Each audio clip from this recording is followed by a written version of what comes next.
यहाँ धर्मवीर भारती द्वारा रचित पाठ ठेले पर हिमालय के आधार पर 1 अंक वाले 30 लघु प्रश्न और उनके उत्तर दिए गए हैं। 1 प्रश्न, ठेले पर हिमालय पाठ के लेखक कौन है? उत्तर, धर्मवीर भारती। 2 प्रश्न, लेखक को ठेले पर हिमालय शीर्षक अचानक कहाँ सूझा? उत्तर, एक पान की दुकान पर। 3 प्रश्न, ठेले पर क्या लदा हुआ था जिसे देखकर लेखक को यह शीर्षक सूझा? उत्तर, बर्फ की सिलें। 4 प्रश्न, लेखक के उपन्यासकार मित्र का जन्मस्थान कहाँ था? उत्तर, अल्मोड़ा। 5 प्रश्न, लेखक के मित्र ने बर्फ की सिलों को देखकर क्या कहा? उत्तर, यही बर्फ तो हिमालय की शोभा है। 6 प्रश्न, लेखक और उनके साथी मुख्य रूप से कहाँ की बर्फ को निकट से देखने गए थे? उत्तर, कौसानी। 7 प्रश्न, कौसानी जाने के लिए लेखक को कहाँ के भयानक मोड़ों को पार करना पड़ा? उत्तर, नैनीताल से रानीखेत और रानीखेत से मचखाली। 8 प्रश्न, कोसी से एक सड़क अल्मोड़ा जाती है तो दूसरी कहाँ जाती है? उत्तर, कौसानी। 9 प्रश्न, कोसी से कौसानी का रास्ता कैसा था? उत्तर, कष्टप्रद, सूखा, कुरूप और पानी रहित। 10 प्रश्न, ढालों को काटकर बनाए गए टेढ़े मेढ़े खेतों की तुलना लेखक ने किससे की है? उत्तर, शैतान की आंत से। 11 प्रश्न, कोसी पहुंचने पर सभी मुसाफिरों के चेहरे क्यों पीले पड़ चुके थे? उत्तर, ड्राइवर की लापरवाही और मजखाली के टेढ़े मेढ़े रास्तों के कारण। 12 प्रश्न, कोसी उतरकर कौसानी जाने वाले कुल कितने व्यक्ति थे? उत्तर, केवल 2, लेखक और उनके मित्र। 13 प्रश्न, कोसी के टीन के शेड में लेखक और उनके मित्र किससे मिले जो उनके सफर के साथी बने? उत्तर, शुक्लजी से। 14 प्रश्न, शुक्लजी के चेहरे पर क्या कभी नहीं दिखाई देती थी? उत्तर, थकान या सुस्ती। 15 प्रश्न, शुक्लजी के साथ आए नए मित्र सेन पेशे से क्या थे? उत्तर, वे एक मशहूर चित्रकार थे। 16 प्रश्न, चित्रकार सेन को अपनी कृतियों पर कहां से पुरस्कार मिला था? उत्तर, अकादमी से।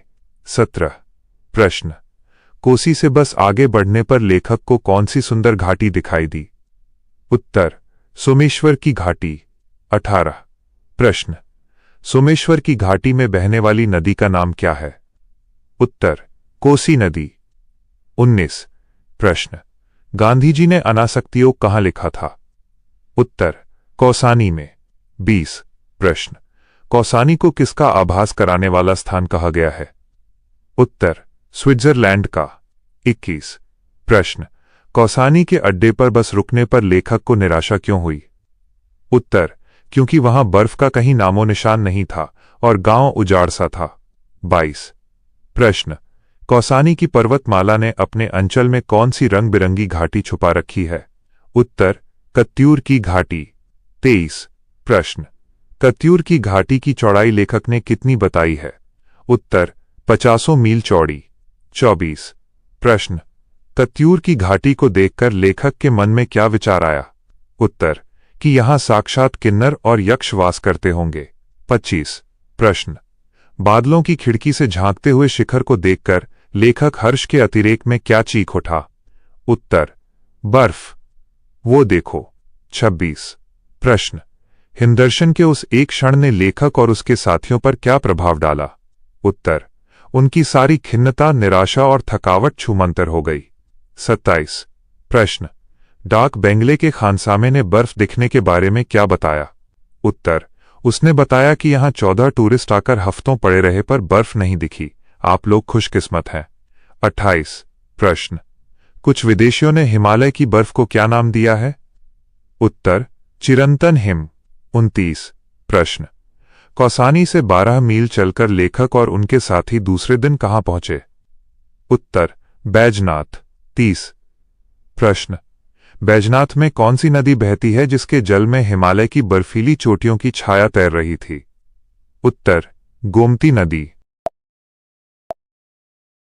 यहां पाठ ठेले पर हिमालय के आधार पर 1 अंक वाले 15 और महत्वपूर्ण लघु प्रश्न और उनके उत्तर दिए गए हैं। 31 प्रश्न, ठेले पर हिमालय विधा की दृष्टि से किस प्रकार की रचना है? उत्तर, यह एक यात्रा वृत्तांत निबंध है। 32। प्रश्न, बादलों के खिसकने पर कत्यूर घाटी के पार कौन सा पर्वत सम्राट दिखाई दिया? उत्तर, नगाधिराज हिमालय। 33। प्रश्न, लेखक ने कौसानी के ऊंचे शिखर पर चढ़े कवियों की तुलना किससे की है? उत्तर, बंदरों से। 34। प्रश्न, चित्रकार सेन के अनुसार बंबई मुंबई के जीनियस लोग दुनिया को कैसे देखते हैं? उत्तर, सिर के बल खड़े होकर, शीर्षासन करके। 35। प्रश्न, सूरज डूबने पर ग्लेशियरों में पिघली हुई केसर जैसी क्या बहने लगी? उत्तर, बर्फ की पिघली हुई जलधारा। 36। प्रश्न, संध्या समय सूरज डूबने के बाद घाटियां किस रंग में बदल गईं? उत्तर, गहरी नीली। 37। प्रश्न, लेखक ने हिमालय की बर्फ को देखकर उसे अपने बड़े भाई की तरह क्यों माना? उत्तर, क्योंकि वह ऊंचा उठकर नीचे खड़े कुंठित और लज्जित लेखक को स्नेहमयी चुनौती दे रहा था। 38। प्रश्न, अचानक सन्नाटा तोड़कर चित्रकार सेन ने किसकी पंक्ति गाई जिससे सबकी तंद्रा टूट गई? उत्तर, रविंद्रनाथ टैगोर की। 39। प्रश्न, शाम को चाय पीने के बाद जब चांद निकला तो सब लोग कहां आ बैठे? उत्तर, बरामदे में आराम कुर्सियों पर। 40। प्रश्न, पुराने साधकों ने दैहिक दैविक और भौतिक कष्टों को क्या नाम दिया था? उत्तर, ताप। 41। प्रश्न, लेखक को पहली बार क्या समझ में आया कि पुराने साधक क्यों हिमालय जाते थे? उत्तर, त्रिविध तापों कष्टों को नष्ट करने और शांति पाने के लिए। 42। प्रश्न, कत्यूर की घाटी में बने लाल लाल रास्ते किससे काटकर बनाए गए थे? उत्तर, सुंदर गेरू की शिलाएं काटकर। 43। प्रश्न, लेखक को कत्यूर घाटी की नदियां कैसी प्रतीत हो रही थीं? उत्तर, बेलों की लड़ियों जैसी। 44। प्रश्न, पाठ के अंत में लेखक ने किस महान कवि की पंक्ति कब हो खौं यही रहनी रहोंगो को उद्धृत किया है? उत्तर, गोस्वामी तुलसीदास की। 45। प्रश्न, लेखक का मन अंत में कहां लौटने के लिए व्याकुल रहता है? उत्तर, हिमालय की वास्तविक बर्फीली ऊंचाइयों पर।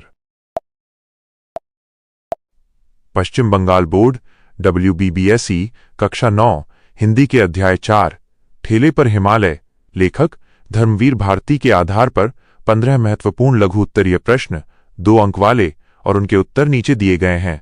प्रश्न 1, लेखक को ठेले पर हिमालय शीर्षक कैसे सूझा? उत्तर, लेखक अपने एक उपन्यासकार मित्र के साथ पान की दुकान पर खड़े थे। तभी वहां ठेले पर बर्फ की सिलें लादे हुए एक बर्फ वाला आया। बर्फ से उड़ती भाप को देखकर उनके मित्र ने कहा, यही बर्फ तो हिमालय की शोभा है। ये सुनते ही लेखक के मन में ठेले पर हिमालय शीर्षक कौंध गया। प्रश्न 2, प्रसिद्ध चित्रकार सेन ने हिमालय को हर पर्सपेक्टिव से देखने के लिए क्या किया? उत्तर, चित्रकार सेन ने हिमालय को हर कोण दृष्टिकोण से देखने के लिए अचानक शीर्षासन सिर के बल खड़ा होना करना शुरू कर दिया। उनका मानना था कि मुंबई की आधुनिक चित्रशैली से परेशान होकर वे दुनिया को एक नए नजरिए से देखना चाहते थे। प्रश्न 3, कौसानी जाने वाले रास्ते की क्या विशेषताएं थीं? उत्तर, कौसानी जाने वाला रास्ता अत्यंत कष्टप्रद, सूखा, पथरीला और कुरूप था। वहां पानी का नामो निशान नहीं था। पहाड़ सूखे और भूरे थे और हरियाली बिल्कुल गायब थी। ढालों को काटकर बनाए गए टेढ़े मेढ़े खेत अजीब और भयानक लग रहे थे। प्रश्न 4, लेखक और उनके साथियों की जान में जान कब आई? उत्तर, कोसी पहुंचने पर जब सभी मुसाफिर सुस्त मौसम और खराब रास्ते के कारण थक चुके थे, तभी 2 घंटे बाद दूसरी लारी बस आकर रुकी। उस बस से प्रसन्न वदन हंसमुख शुक्ल जी को उतरते देखकर लेखक और उनके साथियों की जान में जान आई। प्रश्न 5, शुक्ल जी के साथ आने वाले नए व्यक्ति बाबू साहब का व्यक्तित्व कैसा था? उत्तर, शुक्ल जी के साथ आने वाले बाबू साहब का शरीर लंबा दुबला, रंग सांवला और चेहरा पतला था। उनकी दाढ़ी एमिल जोला जैसी थी। वे ढीला ढाला पतलून और ऊनी जर्किन पहने हुए थे और उनके कंधे पर थर्मस, कैमरा या बायनाकुलर दूरबीन लटका रहता था। प्रश्न 6, कोसी से आगे बढ़ने पर प्रकृति का दृश्य कैसे बदल गया? उत्तर, कोसी से बस आगे बढ़ने पर सारा दृश्य बदल गया।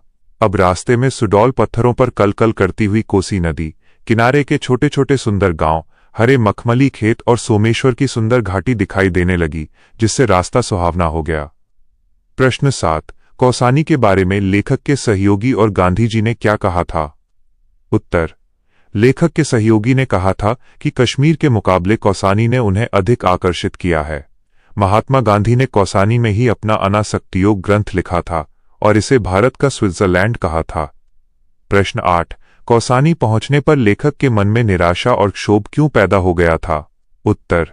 जैसे जैसे कौसानी नजदीक आ रहा था, लेखक को मनमुताबिक अतुलित सौंदर्य देखने को नहीं मिल रहा था। कौसानी के बस अड्डे पर पहुंचने पर उन्हें वो एक छोटा सा उजड़ा हुआ गांव लगा जहां बर्फ का नामो निशान नहीं था, इसलिए वे ठगे से रह गए और खिन्न हो गए। प्रश्न 9। कौसानी की घाटी को देखकर लेखक के मन में क्या विचार आया? उत्तर। सामने की कत्यूर घाटी के अपार सौंदर्य को देखकर लेखक स्तब्ध रह गए। मखमली कालीनों जैसे हरे खेत, लाल लाल रास्ते और बेलों जैसी नदियों को देखकर लेखक का मन हुआ कि वे इन बेलों की लड़ियों को उठाकर अपनी कलाई में लपेट लें और आंखों से लगा लें। प्रश्न 10। बादलों के बीच लेखक ने पहली बार हिमालय को किस रूप में देखा? उत्तर।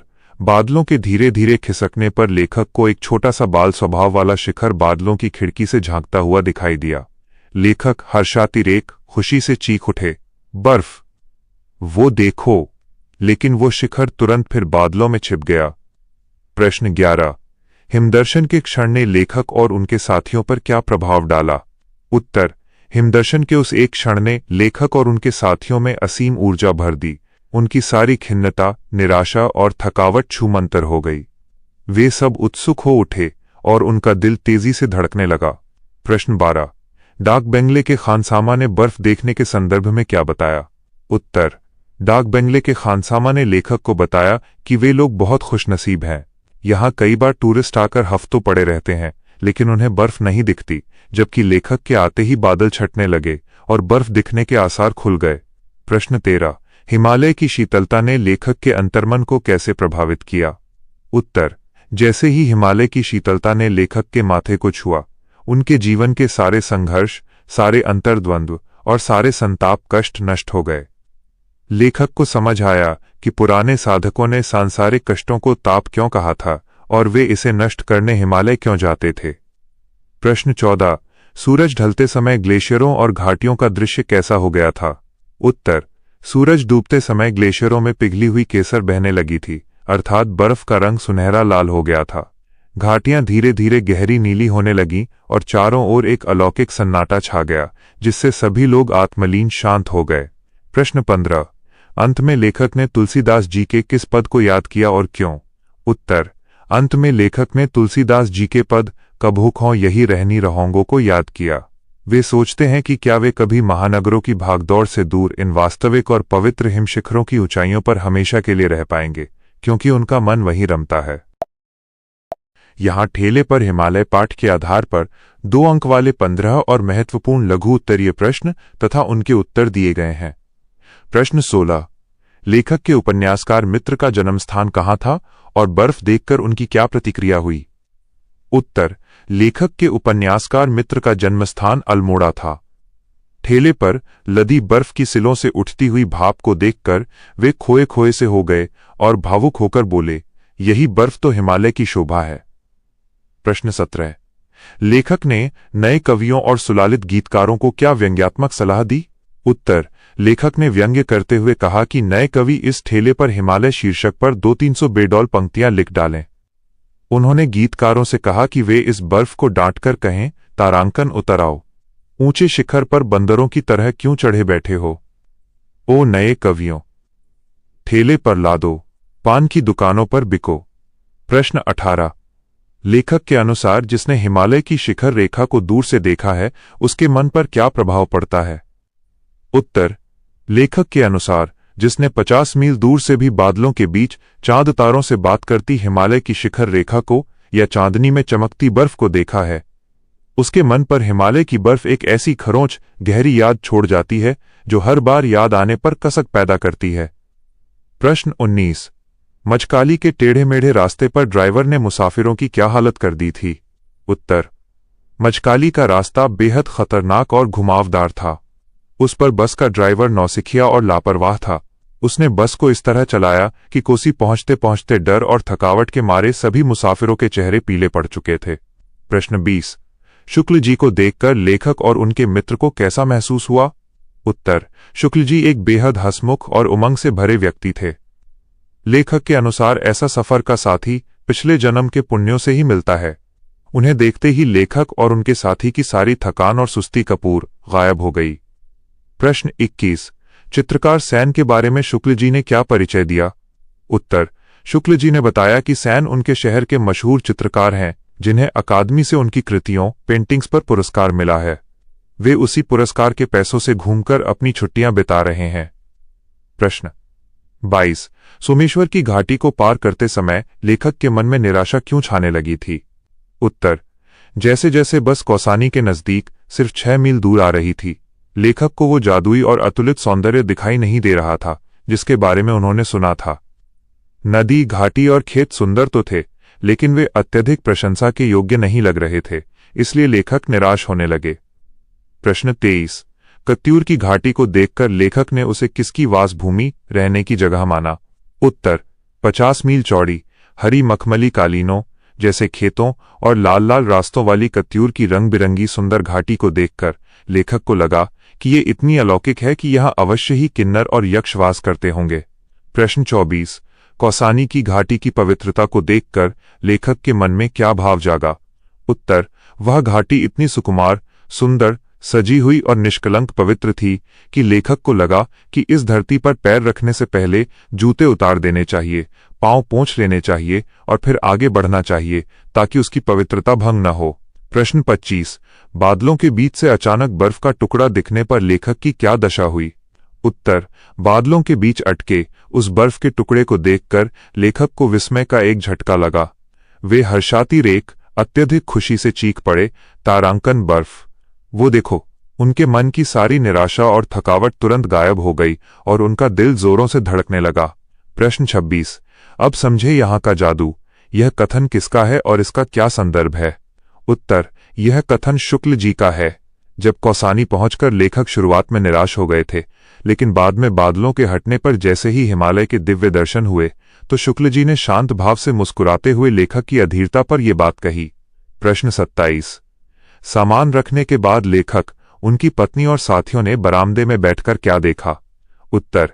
वे सभी बिना चाय पिए बरामदे में बैठकर एकटक सामने देखते रहे। बादल धीरे धीरे नीचे उतर रहे थे और एक एक करके हिमालय की नई नई हिम रेखाएं, बर्फ से ढकी चोटियां अनावृत प्रकट हो रही थीं। बाईं से दाईं ओर फैली रहस्यमयी पर्वत श्रृंखला दिखाई दे रही थी। प्रश्न 28। कुछ विदेशियों ने हिमालय की बर्फ को चिरंतन हिम, इटर्नल स्नो क्यों कहा है? उत्तर। क्योंकि ये हिमराशि, बर्फ न जाने किस आदिम काल, प्राचीन समय से इन शिखरों पर जमी हुई है। ये शाश्वत और अविनाशी है जो कभी समाप्त नहीं होती। इसी अपरिवर्तनीय रूप के कारण इसे चिरंतन हिम कहा गया है। प्रश्न 29। रात के समय चांद निकलने पर लेखक को अपने मन में क्या कमी महसूस हुई? उत्तर। चांद निकलने पर लेखक का मन बिल्कुल कल्पनाहीन हो गया था। वे सोचने लगे कि जिस हिमालय पर दुनिया भर के कवियों ने इतना कुछ लिखा, उसे सामने देखकर भी उनके मन में एक पंक्ति या एक शब्द भी नहीं जाग रहा था। उन्हें स्वयं का अस्तित्व हिमालय के सामने बहुत छोटा लगा। प्रश्न 30। हिम्मत है? ऊंचे उठोगे? लेखक को यह स्नेहभरी चुनौती किससे और कैसे मिलती महसूस हुई? उत्तर। लेखक को लगा कि हिमालय एक बड़े भाई की तरह ऊपर चढ़ गया है और नीचे खड़े कुंठित व लज्जित लेखक छोटे भाई को देख रहा है। वो लेखक को थोड़ा उत्साहित करते हुए स्नेहभरी चुनौती दे रहा है कि तारांकन हिम्मत है? ऊंचे उठोगे? अर्थात क्या तुम भी अपने जीवन में इतनी ऊंचाई और महानता प्राप्त कर सकते हो?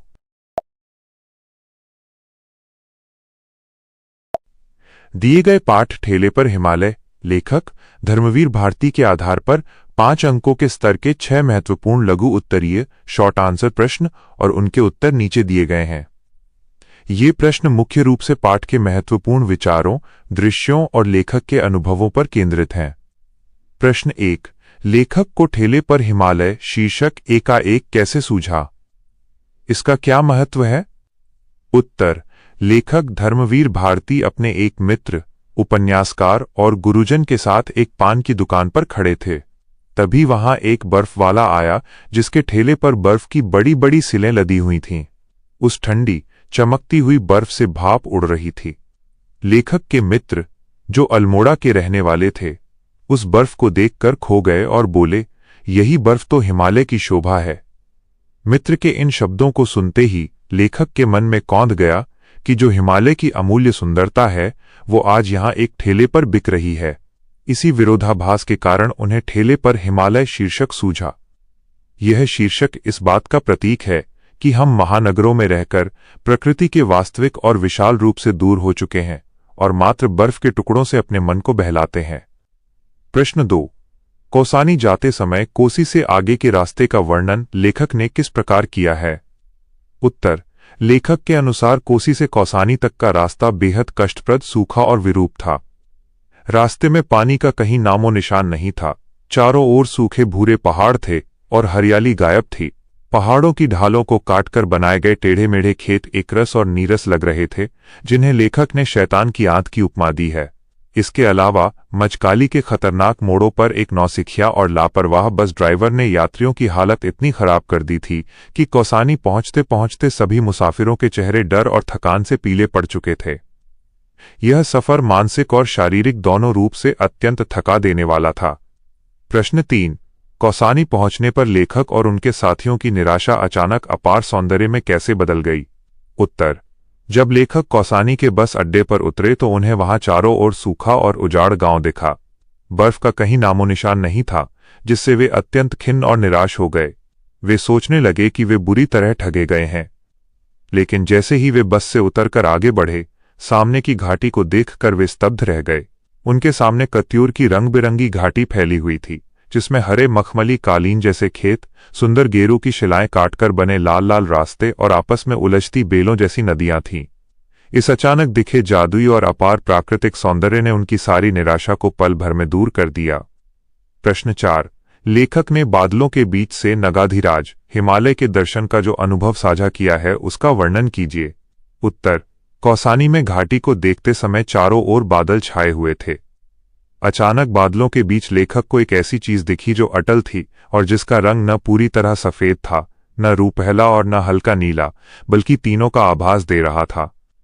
लेखक को बिजली की तरह विचार आया कि बादलों की खिड़की से झांकने वाला ये बाल स्वभाव वाला शिखर स्वयं पर्वतराज हिमालय है। इस पहले हिमदर्शन से लेखक हर्षातिरेक से चीख उठे, बर्फ! वो देखो! यद्यपि वो शिखर तुरंत बादलों में छिप गया, लेकिन उस एक क्षण के हिमदर्शन ने लेखक और उनके साथियों में असीम ऊर्जा भर दी। उनकी सारी खिन्नता, निराशा और थकान छूमंतर हो गई। प्रश्न 5। सूरज डूबने के समय सूर्यास्त कौसानी की घाटी और पर्वतों में क्या परिवर्तन आए? उत्तर। सूर्यास्त के समय कौसानी का पूरा दृश्य अत्यंत अलौकिक और जादुई हो गया। जैसे जैसे सूरज ढल रहा था, सुदूर बर्फ से ढके शिखरों, ग्लेशियरों और घाटियों का क्षीण आभास मिलने लगा। सूरज डूबने के साथ ही ग्लेशियरों में पिघली हुई केसर बहने जैसी प्रतीति होने लगी, अर्थात बर्फ का रंग सुनहरे और केसरिया रंग में बदल गया। धीरे धीरे घाटियों के नीले रंग गहरे होने लगे और वे गहरे नीले रंग में तब्दील हो गईं। अंधेरा होने पर चारों ओर एक ऐसी रहस्यमयी और गुमसुम शांति छा गई कि लेखक और उनके साथी आत्मलीन होकर अपने अंदर की अनुभूतियों में डूब गए। प्रश्न 6। पाठ के अंत में लेखक ने बर्फ की ऊंचाइयों को याद कर क्या दार्शनिक विचार व्यक्त किए हैं? उत्तर। पाठ के अंत में लेखक कहते हैं कि जब भी वे महानगर के चौराहों पर ठेले पर लदी बर्फ को देखते हैं तो उनका मन तड़प पिरा उठता है। वे समझते हैं कि उनके मित्र का हंसना दरअसल उस दर्द को भुलाने का एक बहाना था। लेखक को लगता है कि वास्तविक हिमशिखरों की ऊंचाइयों पर ही उनका सच्चा आवास है, जहां उनका मन रमता है। वे स्वयं से प्रश्न करते हैं कि क्या वे कभी तुलसीदास जी की पंक्तियों की तरह उन वास्तविक और पवित्र ऊंचाइयों पर स्थायी रूप से रह पाएंगे? अंत में वे हिमालय को यह संदेश भेजना चाहते हैं कि नहीं बंधु, आऊंगा, मैं फिर लौट लौट कर वहीं आऊंगा। ये दर्शाता है कि हिमालय की पवित्रता मनुष्य के आंतरिक द्वंद्वों और सांसारिक कष्टों को नष्ट कर उसे असीम शांति प्रदान करती है। पाठ ठेले पर हिमालय के आधार पर 5 अंकों के स्तर के 6 और महत्वपूर्ण लघु उत्तरीय प्रश्न और उनके उत्तर नीचे दिए गए हैं। ये प्रश्न मुख्य रूप से पाठ के अन्य महत्वपूर्ण प्रसंगों जैसे चित्रकार सेन के चरित्र, गांधी जी के कौसानी आगमन और लेखक के आंतरिक बदलावों पर केंद्रित हैं। प्रश्न 7, लेखक के सहयात्री चित्रकार सेन का व्यक्तित्व कैसा था? पाठ के आधार पर स्पष्ट कीजिए। उत्तर, चित्रकार सेन बंबई, मुंबई की अत्याधुनिक चित्रशैली से जुड़े एक प्रसिद्ध कलाकार थे, जिनकी कृतियों को अकादमी से पुरस्कार भी मिल चुका था। शारीरिक रूप से वे लंबे, दुबले, पतले और सांवले रंग के थे। उनकी दाढ़ी फ्रांसीसी लेखक एमिल जोला जैसी थी और वे ढीला ढाला पतलून तथा कंधे पर ऊनी जर्किन पहने रहते थे। उनके पास हमेशा थर्मस, कैमरा या बाइनाकुलर लटका रहता था। सेन स्वभाव से अत्यंत मिलनसार, सहृदय और बच्चों की तरह चंचल थे। वे हिमालय की सुंदरता को देखकर इतने उत्साहित, वंडरस्ट्रक हो गए कि हर दृष्टिकोण से हिमालय को देखने के लिए सिर के बल खड़े होकर शीर्षासन देखने लगे। उनका ये अल्हड़पन और जिंदादिली उनके चरित्र को बेहद आकर्षक बनाती है। प्रश्न 8, शुक्लजी का व्यक्तित्व लेखक और उनके साथियों के लिए प्रेरणा स्रोत कैसे था?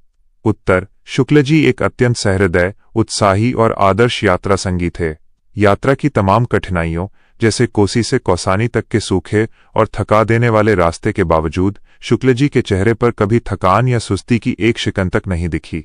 उनका चेहरा हमेशा प्रसन्नचित्त रहता था। उन्होंने ही लेखक और उनके साथियों को कौसानी आने के लिए प्रेरित किया था। लेखक का मानना है कि शुक्लजी जैसा सफर का साथी पिछले जन्म के पुण्यों से ही मिलता है, क्योंकि जब लेखक और उनके मित्र थकान से चूर थे, तब शुक्लजी को देखते ही उनकी सारी थकान कपूर गायब हो जाया करती थी। वे अपने सकारात्मक दृष्टिकोण से पूरे माहौल को जीवंत बनाए रखते थे। प्रश्न 9, कौसानी के महत्व को रेखांकित करते हुए लेखक ने गांधीजी और स्विट्जरलैंड का क्या संदर्भ दिया है? उत्तर, कौसानी के अतुलित प्राकृतिक सौंदर्य की तुलना संसार के सबसे खूबसूरत स्थलों से की गई है। लेखक के एक सहयोगी ने बताया था कि कश्मीर के मुकाबले कौसानी के सौंदर्य ने उन्हें अधिक आकर्षित, मोह लिया किया था। इसके अलावा राष्ट्रपिता महात्मा गांधी ने कौसानी के इसी शांत और दिव्य वातावरण में रहकर अपने प्रसिद्ध ग्रंथ अनासक्ति योग की रचना की थी। कौसानी की हरी भरी घाटियों, मखमली खेतों और बर्फ से ढके पर्वतों के अद्भुत संगम को देखकर ही इसे भारत का स्विट्जरलैंड होने का आभास कहा जाता है। यह संदर्भ सिद्ध करता है कि कौसानी केवल एक पर्यटन स्थल नहीं, बल्कि आध्यात्मिक और मानसिक शांति का केंद्र भी है। प्रश्न 10, क्यों पुराने साधकों ने दैहिक, दैविक और भौतिक कष्टों को ताप कहा था और उसे नष्ट करने के लिए वे क्यों हिमालय जाते थे? यह पहली बार मेरी समझ में आ रहा था। इस कथन का भाव स्पष्ट कीजिए। उत्तर, इस कथन के माध्यम से लेखक ने हिमालय के आध्यात्मिक और मानसिक प्रभाव को दर्शाया है। जब लेखक ने कौसानी में बादलों के हटने पर हिमालय की चमचमाती हिमरेखाओं को आमने सामने देखा, तो उन्हें एक अलौकिक अनुभूति हुई। जैसे बर्फ की सिल के सामने खड़े होने पर चेहरे पर ठंडी भाप लगती है, वैसे ही हिमालय की शीतलता ने लेखक के माथे और मन को छू लिया। इस स्पर्श से लेखक के भीतर के सारे सांसारिक संघर्ष, अंतर्द्वंद्व और मानसिक संताप, कष्ट पल भर में नष्ट हो गए। तब लेखक को समझ आया कि हमारे प्राचीन ऋषियों ने सांसारिक दुखों को ताप, गर्मी क्यों कहा था और क्यों वे इस त्रिविध ताप को शांत कर परम शांति पाने के लिए हिमालय की शरण में जाते थे। प्रश्न 11, शाम के समय चाय पीने के बाद लेखक के मन में क्या विचार आए और उन्होंने स्वयं को छोटा क्यों महसूस किया? उत्तर, जब सूरज डूब गया और चारों ओर अंधेरा छा गया, तब चाय पीने के बाद लेखक एकांत में आराम कुर्सी खींचकर बैठ गए। चांद निकलने पर बर्फ से ढके पहाड़ बेहद शांत और सोए हुए से प्रतीत हो रहे थे।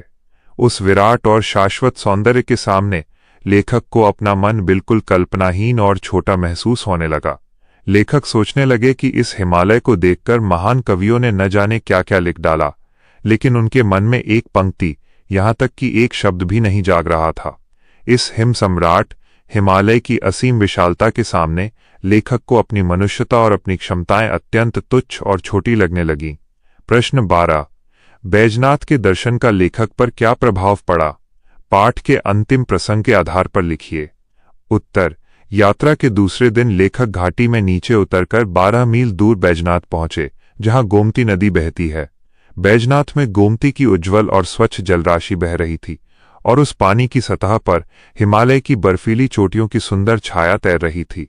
इस दृश्य ने लेखक के मन को असीम तृप्ति दी।